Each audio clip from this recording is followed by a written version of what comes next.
Hello everyone, এখানে দেখো বৃষ্টিতে ঝড়ে আমগুলো পড়ে গেছে গাছ থেকে। আর ৩টা আম পড়েছিল। তো আর যে গাছ থেকে আমগুলো পড়েছে সেই আমটা আম গাছটাতে না এত ভালো আম হয় না, সেখানে পোকা থাকে আমগুলোতে। কিন্তু যখন আমগুলো নিলাম তখন ভাবলাম যে না, এই আমগুলো দিয়ে ভর্তা মেখে তো খাওয়াই যেতে পারে। তো সেজন্য গেলাম, গিয়ে এগুলো ছুলতে শুরু করলাম। আর ভাবলাম যে দেখি পোকা থাকলে তো খাওয়া যাবে না, আর না থাকলে তো খাওয়া যাবে। তো এখানে দেখো আমি কাটছি আর ভাবছি যে ইস, পোকাটা যেন না বেরোয়। তো সত্যি আমগুলো সত্যি খুবই ভালো ছিল, আর আমি বিশ্বাসই করতে পারছি না যে আমগুলো এত ভালো হবে আর পোকা থাকবে না। কারণ এই আমের গাছটাতে না এত ভালো আম ধরে না, আর পোকা অনেকটাই থাকে, আমরা খেতেই পারি না, সেই জন্য আমগুলো পড়েই থাকে আর এমনিতেই নষ্ট হয়ে যায়। তো এখানে দেখো আমগুলো দিদিকে বলেছি গ্রেট করতে, আর আমি চলে গেলাম নাগা মরিচ নিতে, আর এখানে নাগাডোলার পাতাগুলো আনতে। তো এগুলো আমাদের বাসায় আছে।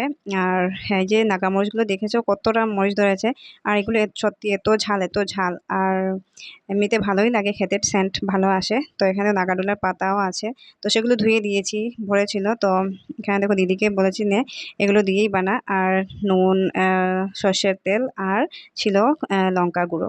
তো শুকনো লঙ্কা ভেজে দিলে আরও টেস্টি হতো, কিন্তু ভুলে গেছি। আর তারপর একটু চিনিও দিয়ে দিলাম, কারণ আম অনেকটাই টক ছিল, সেজন্য খাওয়াই যাচ্ছে না। তো এখানে দেখো ভালোভাবে দিদি মাখালো। আর তোমরা বলো, সত্যি তোমাদের মুখে জল এসেছে কিনা বলো। আমি তো অপেক্ষা করছি কখন মাখানো হবে আর আমি খাবো।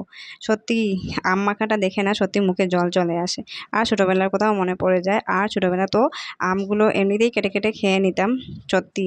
আর এখন তো টাইমের অভাবে খাওয়াই হয় না, এমনিতেই আম পড়ে থাকে, কিন্তু কেটে খাবো সেটা টাইম নেই। আর স্কুল তো বন্ধ ছিল, সেজন্য আজকে ভাবলাম একটু খেয়ে নিই। আর ভাত টাত খেয়ে তো খেতে আরও ভালো লাগে, আর ঠান্ডা ঠান্ডা ওয়েদারও ছিল, খেতেও ভালো লাগবে সেই জন্য। আর এখানে দেখতেই পাচ্ছ চিনি দিয়ে দিয়েছে দিদি। আর একা একা খেতেও ভালো লাগে না, সেজন্য দিদিকে বললাম চল তুই আছিস সেজন্য আজকে খেয়ে নিই। তো সরি গাইস, তোমাদেরকে দিতে পারলাম না। তো আমরা দেখো কিভাবে এনজয় করে করে খাচ্ছি। তো ভালো লাগলে লাইক করে দিও একটা।